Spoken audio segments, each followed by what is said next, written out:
Alright, Facebook is right. Just going to do a quick video, just about to get some junk food and I'm looking forward to it. Okay, so last night's video stood up quite a lot of questions, a massive load of questions. Obviously I can only answer a few at a time and I want to try and group together some of the questions that go together quite well. Now, one set of questions I get quite a lot that can tie in together is, Chris, can you have a look at this plan of my gym plan, my gym schedule, and my exercise of each different body part, and how many sets I should be doing, how many reps I should be doing, and just general like you, can you have a look at my whole workout for me? And you know, there's only so many workouts you can look at and say, yes, that's right, yes, that's wrong. So what I'm going to try and do is I'm going to try and outline a few key elements of planning your own workout, because I know it sounds cliche, but everybody is completely different. So obviously, if you just started training, things are going to be different to if you're an advanced athlete. So a common question I get is, do you train every day?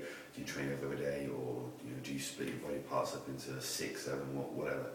Okay, this is going to be down to the individual involved. If you just started training, you could probably get away with training your whole body in one workout, probably twice a week, and you're going to probably feel sore in all your muscles. And you could probably get away with doing as little as one exercise per body part and maybe just a couple of sets. As you get more advanced, you're going to need more stimulus to break down the muscles. You're going to need more damage to break down the muscles to get more of a response. Now, this isn't something that you can sort of scientifically quantify. One question I get a lot of the time is, how many sets should I do? How many reps should I do? How many exercises should I do? And the fact of the matter is, I don't really count my exercises. I don't really count how many sets I do. I don't really count, to a degree, reps. At the end of the day, you're done when you're done. You should know when you've reached muscular failure. And the difference between doing an exact 8 reps or an exact 9 to 10 or 15 reps, it doesn't really make that much difference on a huge scale over time, as long as you're breaking down the muscle fibers. Okay.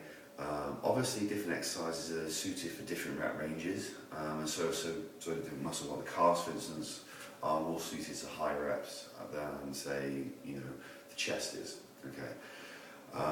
So going back to the first question, how do we design a routine?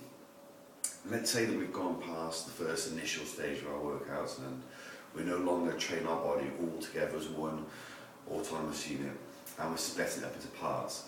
The main thing to obviously, I was going to put my bottle down, by the way.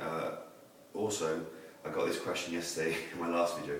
Why always carry a bottle of water around? It's really, really important to stay hydrated, especially if you're taking things like creatine, glutamine, and all these other supplements. Hydration is key. But I'm going to put this down for now, just to start playing with it. Okay, so when we break our body up into parts, we've got sort of basic push emotions, and we've got basic pull emotions, and then we can split up our legs.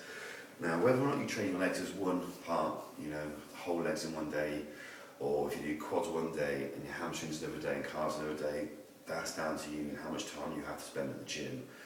But splitting your legs up from the waist down as one whole part is a sort of intermediary split.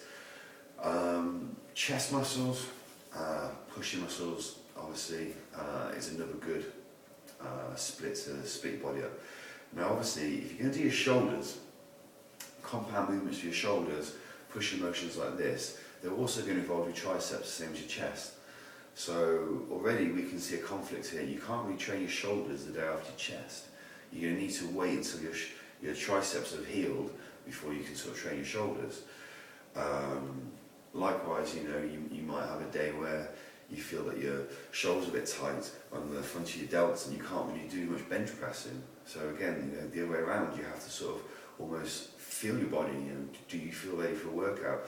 Now, I don't schedule my workouts like some people do. I don't say, look, every Monday, Tuesday, Wednesday, Thursday, I'm going to do this, and this, and this. Obviously, I have a routine in my head, and I have a flow of body parts that I want to cover, but I have to listen to my body. If my body doesn't feel recovered from a workout, I won't hit that body part again until it's fully recovered. It doesn't make sense. Why break the body down again until it's fully healed back up? So the best advice I can give to you for an intermediate person, if you've gone past the stage of working your whole body as a whole, is split it up into legs, split it up into sort of your shoulder motions, your chest motions and your pulling motions, and you're probably best to alternate it: legs, then your chest, then your pulling motions, then your shoulders, then back to your legs again. This gives you that sort of alternate break then on your triceps and your shoulder muscles in between. Now, if you've been training for a bit more longer and you're a bit more of an advanced athlete, you might want to further split these body parts up even further and do hamstrings separate to your quadriceps. You might want to have a dedicated arm day, you know, for your biceps and triceps only. But again, this is now down to feel, and when you get into this many workouts a week, we're getting now over 4 workouts a week now, this is really down now to how fast you recover, how many supplements you're taking, how many calories you're getting, how much DOMS you're feeling, and obviously only you can really be the sort of judge of that.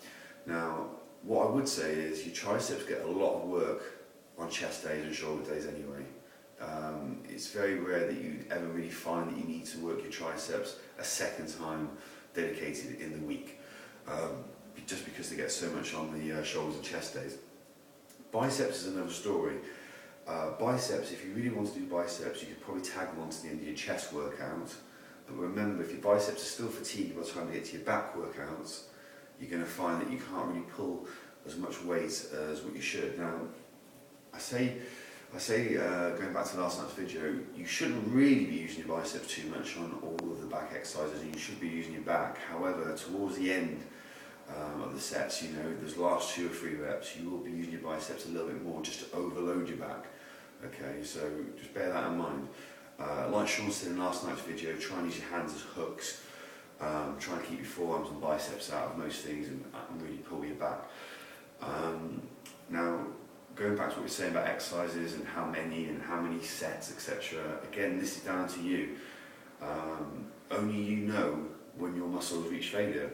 If you can find that your muscles reach failure and you can't do another rep on that exercise at a good weight, and you know, let's put a number to it, 8 to 10 reps, maybe, you know, I would say you're probably done. You know, in good form this is as well now. Quality reps count. Crappy reps don't count. So if you're not doing quality reps, I just bin it off. Oh, lights have just gone off here. I don't know why. Okay. Oh, back on again. Okay, I've got some ghosts in the house here. But yeah, so if they're not quality reps, they don't really count anyway. I'd rather you have 8 quality reps than 12 crap reps and just reach muscular failure. If you're not sore the day after, or at least the day after that, that's probably a good indication that you haven't trained hard enough that day and that you probably need to put a little bit more volume or a little bit more intensity into your workout. Likewise, if you're still sore for 5 or 6 days after, that's probably an indication that you're not ready for your next workout.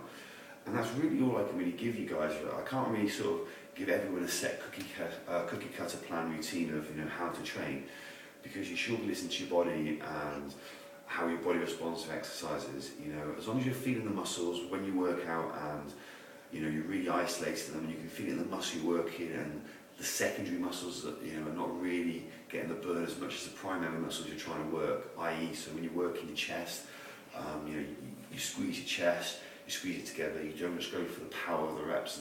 You know, you don't just press as much as you can. You really try and get the feel in your chest. Same with back motions. You know, when you pull, you really try and get the feel in your back first before your biceps burn out. As long as you're focused on the key muscle, I think, you know, and you're going to failure, that's good enough, you know. And I think, you know, you could do it in 2 exercises, maybe 3. Some days I might do 5 exercises, maybe just 2 sets on 5 exercises. Some days I'll do 5 sets on 2 exercises. Do you know what I mean? Some days I might go crazy and do 20 sets or something, you know. Sometimes I do gym and volume training, sometimes I do FST7. You know, it all depends, and I think, you know, you've got to find what works best for you. But you know, to summarise, the best advice is obviously break your body parts up into the pushing and pulling motions, especially if you're intermediate athletes. Try and keep them separated, so obviously don't train your shoulders the day after you train your chest. You know, don't try and train your back the day after you train your biceps, and sort of see what works for you. And I hope that helps.